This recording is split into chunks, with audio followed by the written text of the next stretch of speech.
گۆڤاری ئیکۆنۆمیستی بەریتانی حساباتێکی کردووە و دەڵێت پێی وایە کە ئێستا مەخزوونی موشەکەکانی وڵاتانی خەلیج داوێتی لە کەمی بەهۆی زۆر بەکارهێنانەوە و دەبێت ئەمریکا یارمەتیان بدا و پیان بگەێنێت. ئەمریکا هیچ پێ دەکرێت بۆیان؟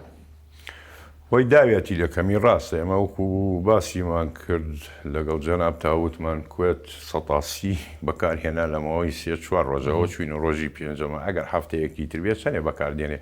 ئەمریکا ناتوانێت هاوکاری وڵاتانی خەلیج بکا بە هیچ جۆرێکی بۆ دابیکردنی و موشەکانە نەخێر ناتوانێت، چونکە ئەو ئیسرائیلیشی هەیە لەوێنانە و ئۆکرانیاشی هەیە، ناتوانێت بۆیانی دابین بکاتن.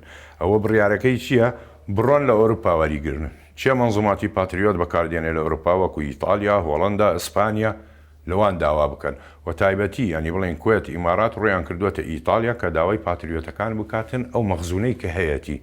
بەس وڵاتانی ئەوروپا ئەگەر بدەنێ نسبەیەک دەدەنێت، چونکە ئەوانیش مەخزوونیان مەحدودە دیارە و دنیا هەمووی بەرەو شەڕە ڕواتر. مەسەڵەن ئەوان لەولاوە ئۆکرانیان هەیە، کێشەی ئەوەیان هەیە کە ئەدەن بۆ ئۆکرانیا، لەبەرەوە بڕوا مەکە نسبەیەکی زۆر بدەن. ئەگەر بەو شێوازە بڕوا وڵاتانی خەلیج موشەکیان نامێنێتن.